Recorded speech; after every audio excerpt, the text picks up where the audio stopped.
the metric versus imperial system. Is the metric system actually better than the imperial system? Super excited to get straight into this one. Before we do, I appreciate if you guys can hit that subscribe button. Let's see which system is actually better. The time has finally arrived. The comment section demanding imperial and metric units has gone on too long. Right. There can only be one measurement system. Okay. The British imperial system, like everything British, is based on antiquated units of measurement. Like measuring your country's importance by counting the number of countries you have invaded and pillaged. A measurement that made sense 100 years ago, but it's time to move on.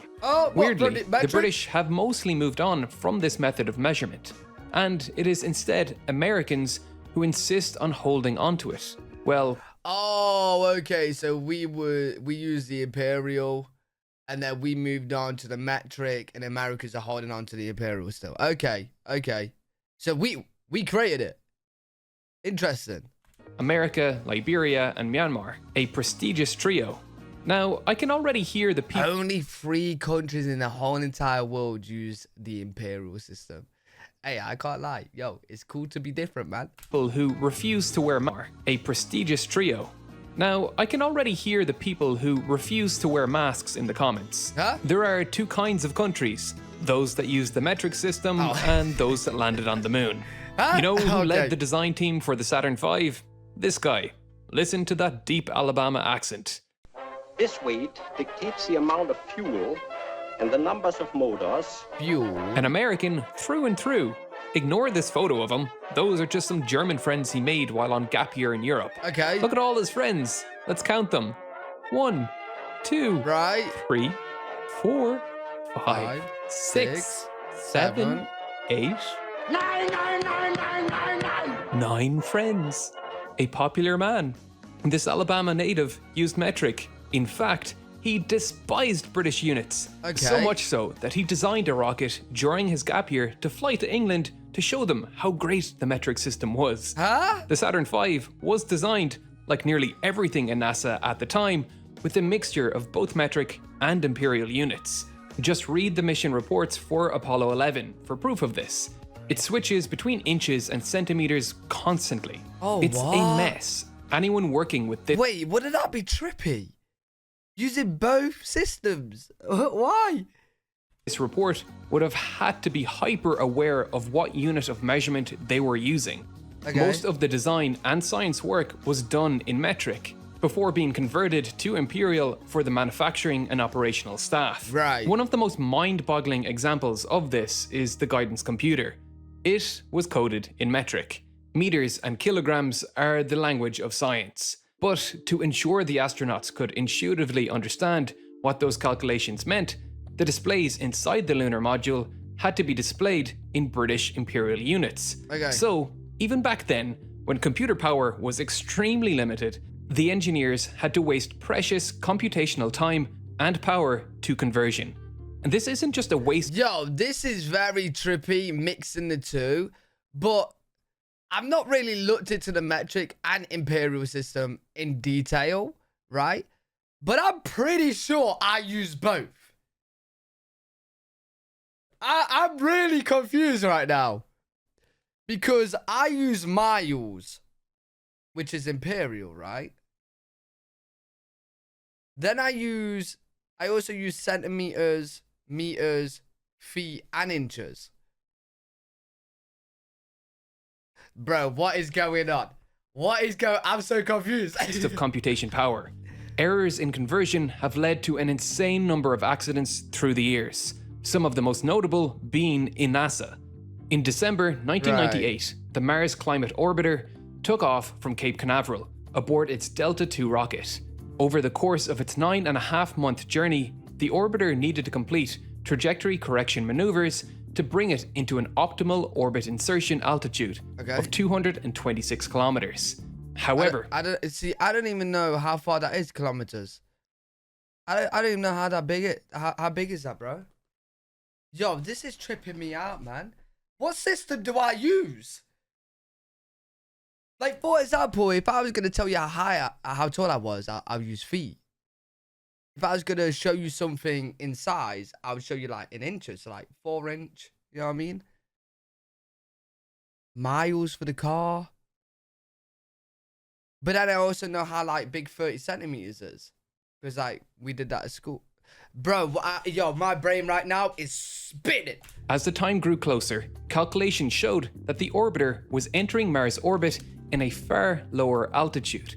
So low that it was likely going to strike the atmosphere and violently tear itself apart. Uh-oh. This is exactly what happened. Uh-oh. So, what went wrong? The orbiter was coded with metric units, so the thruster control unit was working with the metric unit for impulse, Newton seconds. Right. But the controller was being supplied with pound force seconds, which differs by a conversion factor of 4.45. Oh, so their conversion, like them doing the different systems, they messed it up. Massive discrepancy. A discrepancy that destroyed a $328 million project. Wow. In 1983, an Air Canada flight departing from Montreal ran out of fuel halfway to its destination in Edmonton. Why? The ground crew knew 22,500 kilograms of fuel was needed for the flight. They, however, needed to calculate how many liters were needed to be pumped. Oh yeah, I also use kilograms as well, but that's kilograms in metrics, right? Wait, no, kilograms is Imperial. Yeah, some people do use stone in the UK as well, and pounds. Bro, yo, honestly, this is confusing me, man. Why do I use a mix? What is going on? That, like, bro, this is tripping me out. No wonder I don't really, like, I'm confused at what's metric and what's Imperial. Because I've just mashed them all together. Right. They, however, needed to calculate how many liters were needed to be pumped. So, they used the density ratio to convert the weight measurement to a volume measurement. But they used the 1.77 density ratio, which was pounds per liter, instead of the correct ratio of 0.8 kilograms per liter, resulting in less than half the required fuel load being pumped aboard. Luckily, the pilot managed to glide the plane down to an abandoned airfield, but that little boo-boo of a conversion error could have resulted in a catastrophic loss of life. Yo, does the pilot not check the fuel level? Like, you know when you drive a car and you see on the dashboard there's like a fuel level? You don't go down the plane? Like, before the pilot goes, he's like, oh, I can see we got half a tank right now. Maybe we shouldn't fly this plane. You know what I'm saying? Did I have that? These are two cautionary tales with disastrous consequences. But it tells you nothing of the silent screams into the void every engineer in the world lets out when they are forced to work with both units. It's just an unnecessary pain in the ass we could all do without. This is the reason we need to choose one measurement system. Mixing units not only is tempting fate with conversion errors, but it costs an untold number of hours for scientists and engineers around the world banging their head against tables when they could be using that time for something more productive. Yo, anyone watching this video, is anyone an engineer or scientist? Could you guys like let me know in the comments what it's like working with both measurements in your experience? I could end the video there, but we need to really hammer home why metric units are the superior units. Okay, so this video is saying that the metric is better. Okay, let's see. Bro, honestly, me right now watching this, I am not biased for the metric or Imperial. Because from what I've been saying, apparently I use both, so I'm on both sides. You know what I mean? So I'm actually interested to see why the metric system would be better. Why is it better? Well, let's start with the fundamental unit of measurement. There are 7 base units of measurement, and with these 7, we can measure everything in the universe. Think of them like the 3 primary colors of light.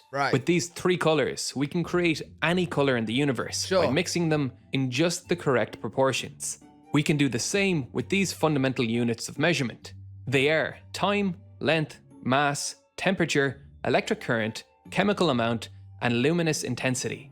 With these measures, we can describe our universe.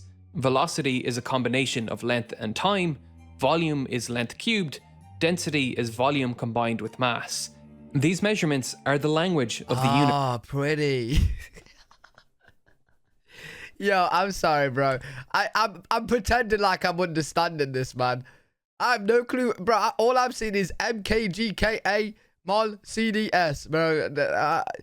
Yo, let me just look at the pretty galaxy, dude. Density That's is like- volume is that even a combined with galaxy? mass. These measurements are the It is, language yeah. of the universe. So, let's see how the Imperial system handles a very simple one: length. An inch is a standard unit of measurement for length in the Imperial system. Let's imagine a scenario. You are designing a railing for a 1 mile long bridge. Okay. You, as a skilled and knowledgeable engineer, know that 2 half-inch bolts are more than enough to secure the railing down. The posts of the railing are 6 feet apart. Alright, how many inches are there in a foot? 12? So that's 72 inches. Right. Every 72 inches we need 2 bolts. Our bridge is 1 mile long. Okay. How many feet is that? I don't know off the top of my head, and a quick Google search tells me it's 5,280 feet. Oh, wow. What's 12 inches by 5,080? That's 63,360 inches. Divide that by 72, that's 880. So we need to order 1,760 half-inch bolts. That felt cumbersome. Why do I need to remember all these numbers? Because Imperial is a convoluted mess of measurement units invented by people who married their cousins. That's why. Now, let's see how much easier that is in metric. Okay. How many millimeters are there in a meter? It's in the name. 100. Milli, 1,000. Oh, 1,000. Now, how many meters are there in a kilometer? Once again, it's in the damn name, kilo, 1,000. 1,000. Given a measurement in kilometers but want meters, just shift the decimal place over 3 places. No calculation needed. There is no room for error. It's a Oh. simply better system. Okay, okay. The maths is just easier. Because instead of like the 12, being, it's always easier to do maths in the tens or the hundreds or the thousands, right? It's simple. Just read the decimal point. So, okay, so it's just simple. Hey, just use the calculator, man. Calculation needed. There is no room for error. It's a simply better system. Even within Imperial, you have to constantly convert your units. Ounces to pounds, pounds to Imperial tons, which for some reason... Wait, who uses ounces and pounds? Is that us and Europeans? Yo, I got a question, bro. I'm watching this video, right?